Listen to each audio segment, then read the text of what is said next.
इस घर के लिए हमने किया जो भी कर सके। अब हम बिखर रहे हैं, ये घर तुम संभालना। लेकिन एक स्वाभिमान की पंक्ति भी इससे जुड़ी है, मेरे बिखराव में भी एक सलीका है, मेरे बिखराव में भी एक सलीका है। गजल कहता हूं मैं, सजदे नहीं करता इबादत का। गजल कहता हूं मैं, सजदे नहीं करता इबादत का मेरा अपना तरीका है, इबादत का मेरा अपना तरीका है।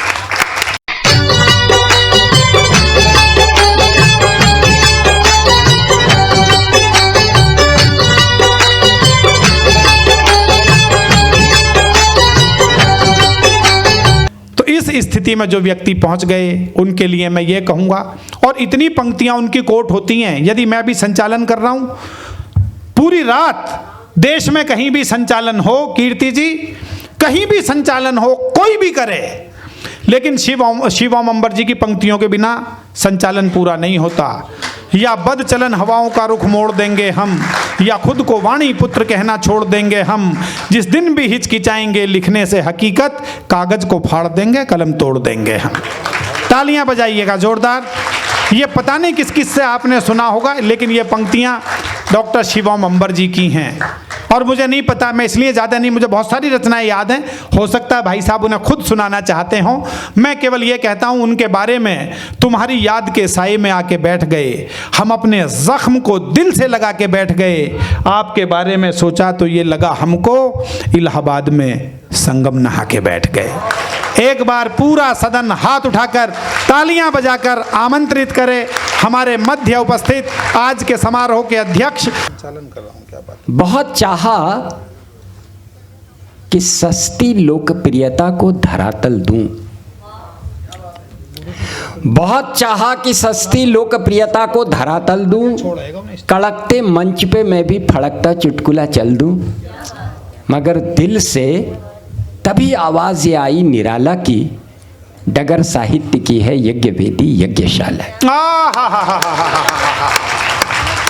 बहुत चाहा कि सस्ती लोकप्रियता को धरातल दूं, कड़कते मंच पे मैं भी फड़कता चुटकुला चल दूं, मगर दिल से तभी आवाज ये आई निराला की, डगर साहित्य की है यज्ञ वेदी यज्ञशाला की। फकीरी कंथरी ओढ़े समय के सत्य को गाओ, करो हिम्मत शहंशाहों को तुम आईना दिखलाओ। उसी आवाज का आदेश पालन कर रहा हूं मैं, अमावस्या की देहरी पे दिए को धर रहा। भाई साहब कमाल है। उसी आवाज का आदेश पालन कर रहा हूं मैं, अमावस्या की देहरी पे दिए को धर रहा हूं मैं। आपने सम्मानित किया, सर झुका करके मैंने उस सम्मान को स्वीकार किया, लेकिन उस सम्मान के साथ साथ ये पंक्तियां जैसे अपने आप को प्रकट करना चाहती हैं, आपसे प्रश्न करना चाहती हैं, प्रवीण से पूछना चाहती हैं, क्या भा गया तुम्हें जो निष्प्रभ पत्थर को हिमवान कर दिया? क्या भा गया तुम्हें जो निष्प्रभ पत्थर को हिमवान कर दिया? श्रद्धा में संस्पर्शों से मरुथल को पुष्पोद्यान कर दिया। श्रद्धा में संस्पर्शों से मरुथल को पुष्पोद्यान कर दिया। मैंने तो प्रभु से प्रसाद में पाई सौगातें बेची हैं, दिन बेचे हैं विद्यालय को, मंचों को रातें बेची। मैंने तो प्रभु से प्रसाद में पाई सौगातें बेची हैं, दिन बेचे हैं विद्यालय को, मंचों को रातें बेची हैं। फिर भी अभिनंदन के हर अक्षत के आगे नतमस्तक हूँ, आसमान के दरवाजे पे मैं वसुंधरा की दस्तक हूँ। फिर भी अभिनंदन के हर अक्षर के आगे दरवाजे पर मैं वसुंधरा की दस्तक हूँ, आसमान के दरवाजे पे मैं वसुंधरा की दस्तक हूँ। और अपनी नई पीढ़ी से कहता हूँ कि कवि हूँ, शब्दों में स्वस्तिक संयोजन का ज्योतिर्मय क्षण हूँ, अगली पीढ़ी के हक में मंगल मंत्रों का उच्चारण हूँ, अगली पीढ़ी के हक में मंगल मंत्रों का उच्चारण हूँ। ये जो अगली पीढ़ी मेरे सामने बैठी हुई है, जितने भी सारे के सारे नए लोग हैं, युवा कवि हैं, और हमारे मंच के अतिरिक्त जो सामने बैठे हुए युवा कवि हैं, मेरे छात्रों के बराबर जैसे लोग हैं, उन सब से एक बात कहना चाहता हूँ। हमारे आज की हर कामना तुम पे निछावर है। क्या बात है, सुनिएगा। प्रवीण को इसमें संयोजित कर लीजिए और कीर्ति को भी, ये दोनों संचालन कर रहे हैं इसलिए विशेष रूप से। हमारे आज की हर कामना तुम पे निछावर है, हमारी प्रार्थनाओं का पुकारा कल तुम ही तो हो, और तुम्हारी दृष्टि से जुड़कर हमारी दृष्टि कहती है, हमारी स्वप्नदर्शी आंख का काजल तुम ही तो। आशीर्वाद दिया है, वाह। हमारे आज की हर कामना तुम पे निछावर है, हमारी प्रार्थनाओं का पुकारा कल तुम ही तो हो, तुम्हारी दृष्टि से जुड़कर हमारी दृष्टि कहती है, हमारी स्वप्नदर्शी आंख का काजल तुम ही तो हो। तो हमारी पारिजाती कल्पनाओं से फलो फूलो। अगली पंक्ति ध्यान रखिएगा, ये निर्देश भी है, प्रार्थना भी है, आदेश भी है। हमारी पारिजाती कल्पनाओं से फलो फूलो, समय के शाम पट पे ज्योति के अक्षर सजाना तुम। समय के शाम पट पे ज्योति के अक्षर सजाना तुम, और हमारे चोट खाए पांव की हर टीस कहती है, हमारी हर पराजय को विजय गाथा बनाना।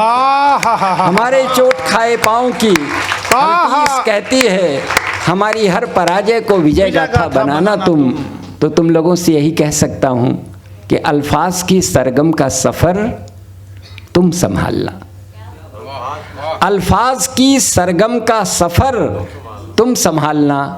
इस घर के लिए कवि सम्मेलन, इस घर के लिए हमने किया जो भी बन सका, अब हम बिखर रहे हैं, ये घर तुम संभालना। इस घर के लिए हमने किया जो भी कर सके, अब हम बिखर रहे हैं, ये घर तुम संभालना। लेकिन एक स्वाभिमान की पंक्ति भी इससे जुड़ी है, मेरे बिखराव में भी एक सलीका है, मेरे बिखराव में भी एक सलीका है।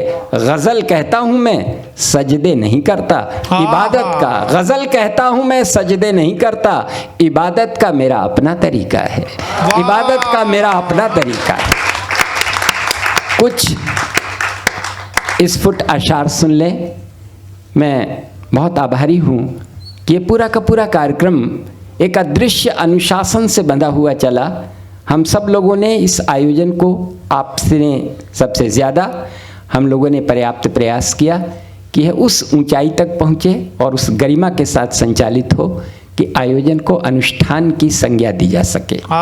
उस बिंदु पर खड़े होकर मैं आपको कुछ ये अशार, स्फुट अशार सुनाता हूँ कि सभी नगमात ऊंचे कंठ से गाए नहीं जाते, क्या बात है, जिगर के जख्म चौराहे पे दिखलाए नहीं जाते। सभी नगमात ऊंचे कंठ से गाए नहीं जाते, जिगर के जख्म चौराहे पे दिखलाए नहीं जाते।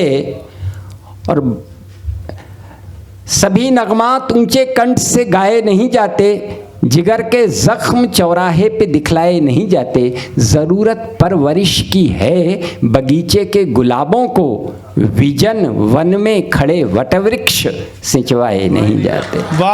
ज़रूरत परवरिश की है बगीचे के गुलाबों को, विजन वन में खड़े वटवृक्ष सिंचवाए नहीं जाते। और ये शेर सुनिएगा कि हमेशा हादसों के हाथ पे हमने रखी गज़लें, हमेशा हादसों के हाथ पे हमने रखी गज़लें, भिखारी हमसे खाली हाथ लौटाए, भिखारी हमसे खाली हाथ लौटाए नहीं जाते।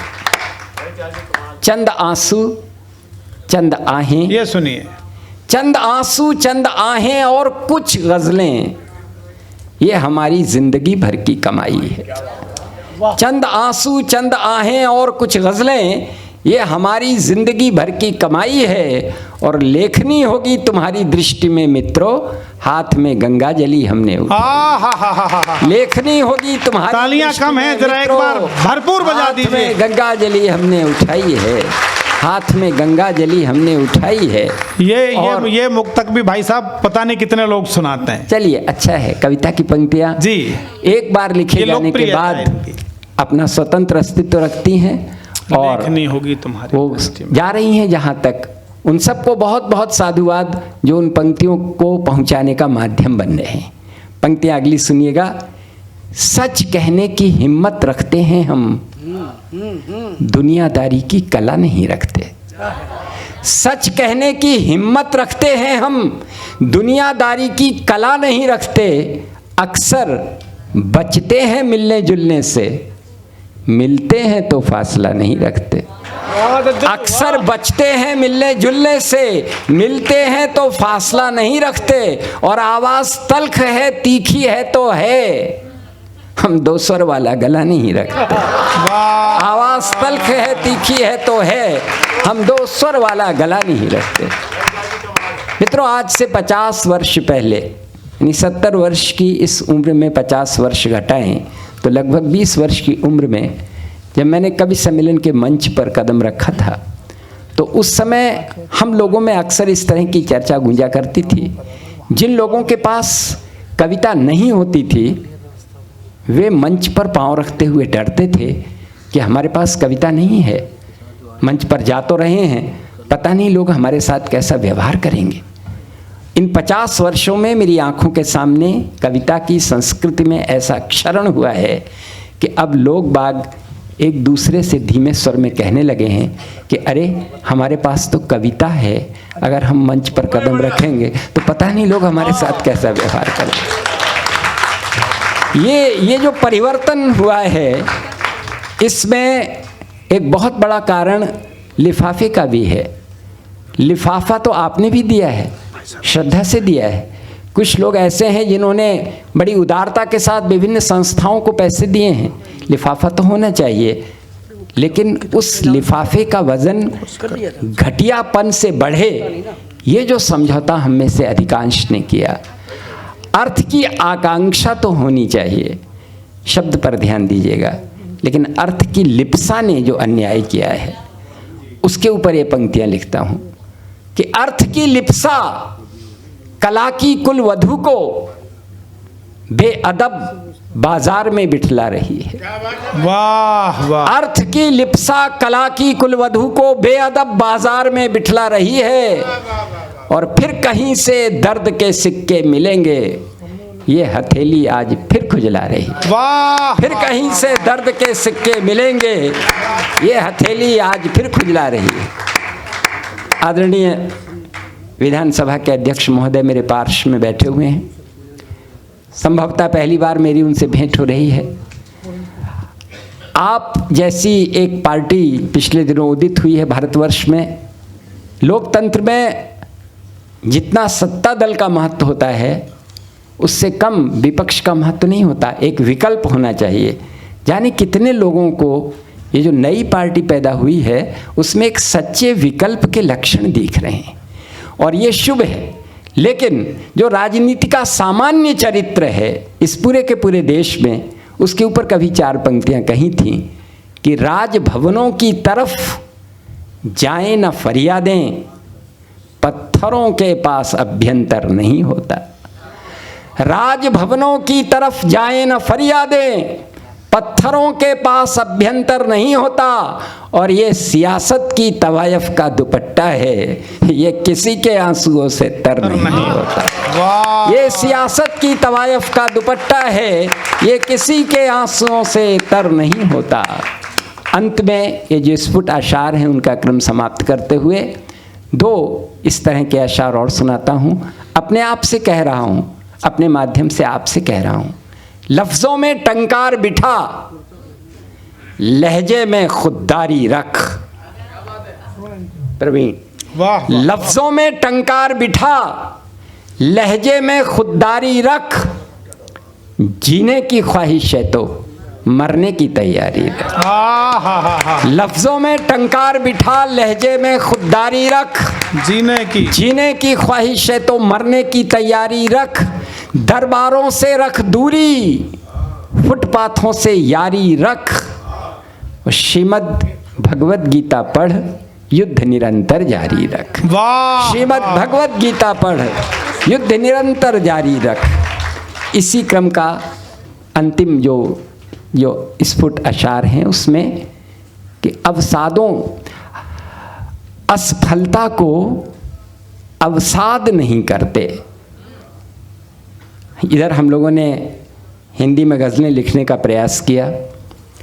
कभी कभी तो हिंदी गज़ल के नाम पर कुछ ऐसा भी हो जाता है, मंगल नसीम जैसे व्यक्तित्व यहाँ पर बैठे हुए हैं, आज चर्चा हो रही थी कि कभी कभी वह उर्दू गज़ल का देवनागरी में लिप्यंतरण हो जाता है।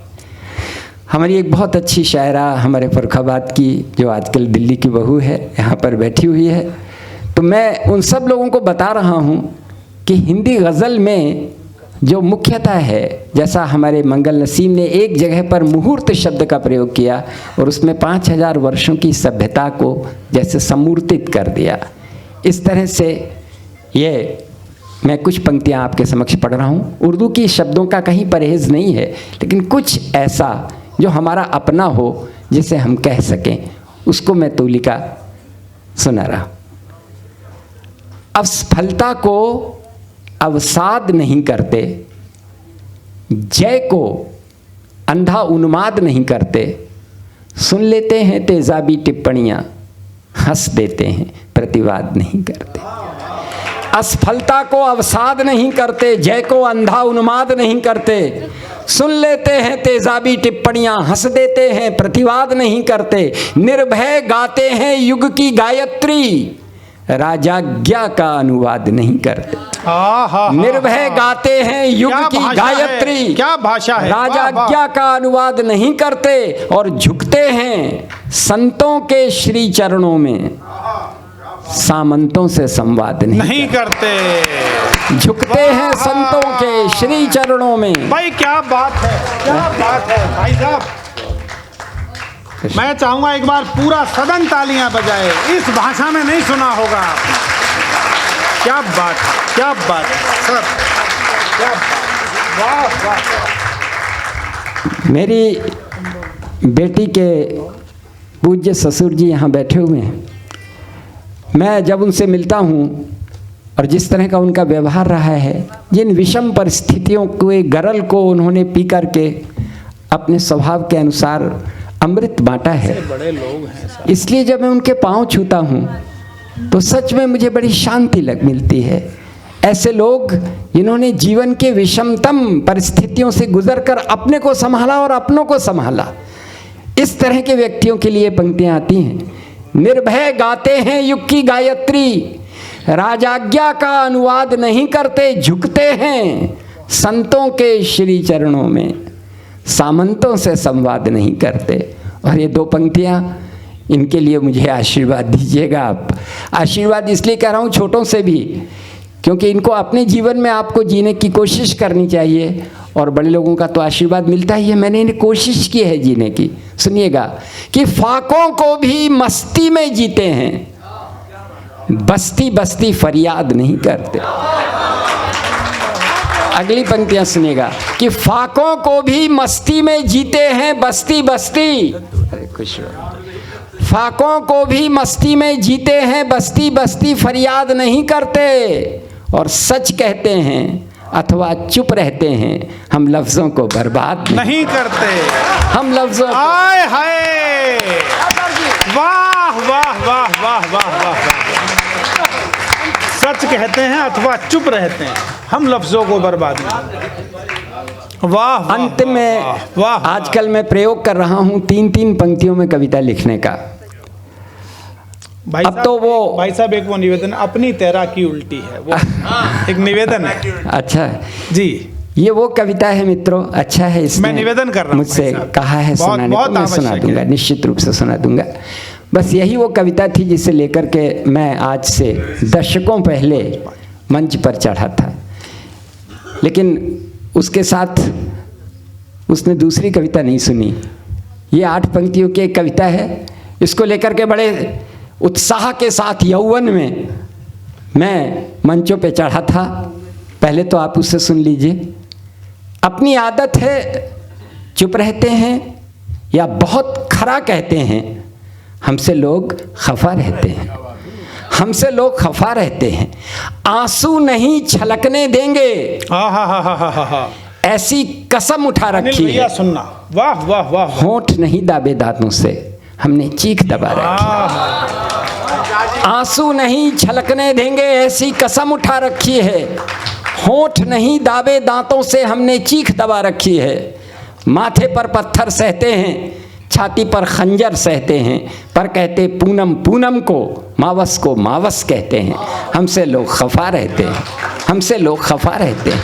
अगली पंक्तियां हैं कि हमने तो खुददार जिंदगी के मानी इतने ही माने। अब आप ये देखिए कितनी विचित्र स्थिति होती है, कवि लिख देता है पंक्तियां और नियति उससे विवश कर देती है कि वो इन पंक्तियों को जिए। ऐसा हुआ है मेरे साथ, ईश्वर न करे। रंग महल के फाग नहीं हैं, आत्मकथा बागी लपटों की, गंधर्वों के राग नहीं हैं, हम चराग हैं, रात रात भर दुनिया की खातिर दहते हैं, अपनी तैराकी उल्टी है, धारा में मुर्दे बहते हैं, हमसे लोग खफा रहते हैं। अरे अरे भाई साहब, ये मेरा सौभाग्य। तालियां बजा दीजिए। देखिए हिंदी गज़ल, उर्दू गज़ल दोनों, ये मंगल नसीम जी ने जो बात मुझसे कही, बोले मैं कई साल बाद किसी को माला डालने के लिए आया हूँ, तो इस बात का अर्थ समझिए और एक बार आगे से पीछे तक अंबर जी के लिए तालियां बजाइए। ऐसा भी कवि सम्मेलन दिल्ली में हो सकता है, ऐसे भी सुनी जा सकती है, ऐसी भी कविताएं होती हैं, ये सब आपकी वजह से है, अंबर जी के कारण। कीर्ति, तुमने मुझसे एक कविता सुनवाई, ये कविता मैंने लिखी, लेकिन मैंने एक और कविता लिखी इस कविता के बाद। ये जो 40 साल मैंने सर्विस की, वो भी राजकीय विद्यालय में, ऐसी ऐसी परिस्थितियां आई जिसमें इस कविता लिखने वाले कवि को, क्योंकि परिवार था उसका, उसे अपनी बच्ची की शादी करनी थी, उसे अपने बेटे को नौकरी में लगते हुए देखना था, तो इसलिए उसे ऐसी समझौते भी करने पड़े कहीं कहीं, जिसके बाद ये कविता जन्म लेती है। 8 पंक्तियों की कविता सुनाता हूँ। मनवीर कहाँ है? हाँ सुनो मनवीर। हाँ मनवीर बैठा है। अपमानित होकर के भी मुस्काना पड़ता है। वाह। और इस बस्ती में राजहंस के वंशज को यारो काक वंश की प्रशस्तियों को गाना पड़ता है। आदेश आ जाता था मेरे लिए प्रधानाचार्य का, नगर पालिका अध्यक्ष का, जिसके विद्यालय में मैं सर्विस में था, किसी व्यक्ति के लिए अभिनंदन पत्र लिखना है, जिसके लिए मन नहीं करता था लेकिन लिखना पड़ता था। उस समय ये पंक्तियां आई, अपमानित होकर के भी मुस्काना पड़ता है, इस बस्ती में राजहंस के वंशज को यारो काक वंश की प्रशस्तियों को गाना पड़ता है। स्याह सियासत लिखती है खाते संघर्षों के, और कोना फटा लिए मिलते हैं खत आदर्शों के। पुराने लोगों को पता है कि जब पुराने ज़माने में चिट्ठी का कोना फटा होता था, मौत की सूचना होती थी। आदर्शों को जीने वाले किस स्थिति में? स्याह सियासत लिखती है खाते संघर्षों के, कोना फटा लिए मिलते हैं खत आदर्शों के, सब कुछ जानबूझकर चुप रह जाना पड़ता है, और इस बस्ती में विवश बृहस्पति की मृगछाला को इंद्रासन से तालमेल बैठाना पड़ता है। सब कुछ जानबूझकर चुप रह जाना पड़ता है, इस बस्ती में विवश बृहस्पति की मृगछाला को इंद्रासन से तालमेल बैठाना पड़ता है। और इसके बाद निर्देश आते थे कि इस संदर्भ में ये लिखा जाए, इस व्यक्ति के विषय में ऐसी ऐसी बातें कही जाएं। तो इसकी अंतिम पंक्तियां हैं कि जुगनू सूरज को प्रकाश का अर्थ बताते हैं। जुगनू सूरज को प्रकाश का अर्थ बताते हैं, जुगनू सूरज को प्रकाश का अर्थ बताते हैं, यहाँ दिग्भ्रमित पंथ प्रदर्शक माने जाते हैं। और पंक्ति अंतिम सुनिएगा कि हर जुलूस में जयकारा बुलवाना पड़ता है, हर जुलूस में जयकारा बुलवाना पड़ता है। इस बस्ती में ऊंचाई मिलती तो है, लेकिन खुद अपनी ही नज़रों में गिर जाना पड़ता है, खुद अपनी ही नज़रों में गिर जाना पड़ता है। ताज हंस की प्रशस्तियों को, काकवंश की प्रशस्तियों को गाना पड़ता है। अंतिम जो मैं तीन पंक्तियों की 3 कविताएं सुनाना चाहता हूँ, वो मेरी ज़िंदगी में आई हुई 3 महिलाओं के बारे में। अच्छा डरो मत, ये बड़े विचित्र ढंग से देखने लगा। महिलाएं बड़े बड़े रूप रख करके आती हैं, तो अब तो बहुत बड़े हो गए हैं वे सब जिनके ऊपर मैंने कविताएं लिखी हैं अपेक्षाकृत। लेकिन जब मैं ज़िंदगी में पहली बार एक बच्ची का पिता बना तो 3 पंक्तियों की कविता लिखी। मेरी बाहों में झूल जाती है, मेरी बाहों में झूल जाती है, मुस्कुराती है जब मेरी बच्ची, रोशनी राह भूल जाती है। मेरी बाहों में झूल जाती है, मुस्कुराती है जब मेरी बच्ची, तालियां बहुत बढ़िया, शानदार, रोशनी राह भूल जाती है। किस ढंग से कहा है। और उस मुस्कुराहट के लिए मैं जिंदगी की हर खुशी कुर्बान करने को तैयार था, और उसकी आंखों में आंसू देखे। ये जिंदगी की नियति की विडंबना थी। लेकिन हाँ, दूसरी रचना, एक दिन मैं और बड़ा हुआ तो मेरा लड़का एक युवती को साथ लेकर के घर में प्रवेश करता है। अब पंक्ति है द्युतिमती। द्युतिमती का अर्थ है झिलमिलाती हुई, वर्तिका आप जानते ही। अब ये जो दूसरी महिला आ रही है मेरी जिंदगी में, द्युतिमती वर्तिका प्रतीत हुई, झिलमिलाती हुई दीप शिखा, द्युतिमती वर्तिका प्रतीत हुई, और पांव छूने झुकी जो पुत्र वधू, एक विनय पत्रिका प्रतीत हुई। द्युतिमती वर्तिका प्रतीत हुई, पांव छूने झुकी जो पुत्र वधू, एक विनय पत्रिका प्रतीत हुई। और आज की मेरी ये अंतिम बात, वो ध्यान रखिएगा, बच्ची मेरी बाहों में खेली है। अब बच्चा बड़ा हो गया है, उसकी बहू आ गई है, बच्ची भी तो बड़ी हो गई होगी, पर्याप्त बड़ी हो गई है। अभी तीसरी पंक्ति सुनिए। नन्हे हाथों से सर दबाती है, खुद समय से दवा खिलाती है, मेरी बेटी की बेटी माँ बनकर वृद्ध नाना के पास आती है। मेरी बेटी की बेटी माँ बनकर वृद्ध नाना के पास आती है। बहुत